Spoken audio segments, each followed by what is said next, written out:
नमस्कार, मी रेखाच किचनमध्ये तुम्हा सर्वांचं मनापासून स्वागत करते। आज आपण बघणार आहोत उन्हाळी वाळवणाचा एक पदार्थ, मूग डाळीचे सांडगे। बनवायला अगदी सोपं आहे, खायला तेवढंच टेस्टी आहे। याची भाजी खूप टेस्टी लागते। यामध्ये आपण फक्त मूग डाळीचा वापर केलेला आहे, इतर कुठलीही डाळ यामध्ये आपण वापरलेली नाहीये। सो यासाठी आपल्याला साहित्य काय लागणार आहे, कशा पद्धतीने बनवायचं आहे, चला तर मग बघून घेऊया। सो यासाठी आपल्याला लागणार आहे, मी इथे सालासकट मूग डाळ घेतलेली आहे अशा पद्धतीची। तुम्हाला नको असेल तर तुम्ही जी पॉलिश डाळ असते ती देखील घेऊ शकता।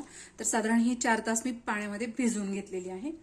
त्याचप्रमाणे आपल्याला लागणार आहे मिरची पावडर, चवीनुसार मीठ, 1 चमचा जिरे, 1 चमचा ओवा, अर्धा चमचा हळद, आलं लसूण कोथिंबीर याचं मी वाटण तयार करून घेतलेलं आहे। त्याचप्रमाणे कोथिंबीर आणि याच डाळीतून मी 1 वाटी मूग डाळ अशा पद्धतीने काढून घेतलेली आहे। तर ही आपल्याला पाण्यातून काढून घ्यायची आहे, 2 ते 3 वेळा धुवून घ्यायची आणि आपल्याला ही याचं वाटण तयार करून घ्यायचं आहे। खूप बारीक नाही, पण जाडसर अशा पद्धतीचं वाटण आपल्याला तयार करायचं आहे। तर इथे मी यातलं पाणी काढून घेतलेलं आहे आणि याचं जाडसर असं वाटण आपल्याला तयार करायचं आहे। यामध्ये दुसरं काही घालायचं नाहीये, फक्त मूग डाळ आहे। सो याचंच आपल्याला जाडसर असं वाटण तयार करून घ्यायचं आहे। सो अशा पद्धतीने डाळ मी इथे वाटून घेतलेली आहे, तुम्ही बघू शकता। इथे खूप बारीक म्हणजे अगदी पेस्ट वगैरे केलेली नाहीये, पावडर टाइप। तर थोडंसं जाडसर असं हे आपण ठेवलेलं आहे।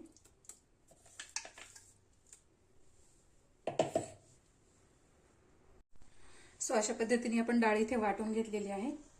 यामध्ये आपण घालणार आहोत ही बाजूला ठेवलेली अख्खी डाळ,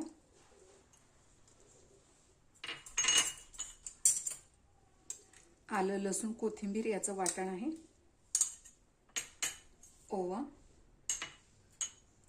चवीनुसार मीठ, जिरे, मिरची पावडर। तुम्हाला हवं असेल तर इथे हिरव्या मिरचीचा वापर देखील करू शकता। मिरची पावडर स्किप करायची आणि त्यात हिरव्या मिरचीचे तुकडे तुम्ही इथे ऍड करू शकता। भरपूर अशी कोथिंबीर, व्यवस्थित असं मिक्स करून घ्यायचे।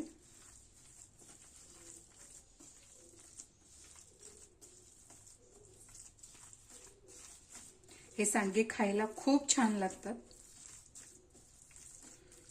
एकदा बनवून तुम्ही वर्षभर हे स्टोअर करून ठेवू शकता।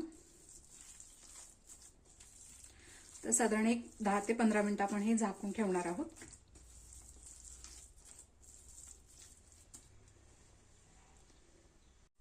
साधारण एक 15 ते 20 मिनिटं झालेली आहेत, तुम्ही बघू शकता इथे। सो मिश्रण आपलं इथे तयार झालेलं आहे। याचे आपण छान असे सांडगे तयार करून घेणार आहोत। तर मी इथे एका ताटामध्ये सांडगे घालत आहे। तुम्हाला हवं असेल तर प्लास्टिक शीट जे असतं त्यावर देखील तुम्ही सांडगे इथे घालू शकता। सो अशा पद्धतीने हे सांडगे आपल्याला इथे, तुम्हाला कुठल्या साईज मध्ये सांडगे हवे आहेत त्या साईज मध्ये सांडगे इथे घालायचे आहेत।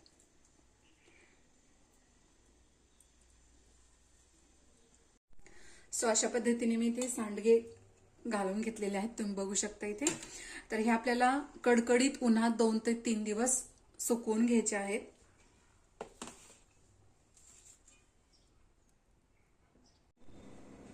सो 2 दिवस इथे मी कडकडीत उन्हामध्ये हे सांडगे सुकवून घेतलेले आहेत, तुम्ही बघू शकता इथे मस्तच।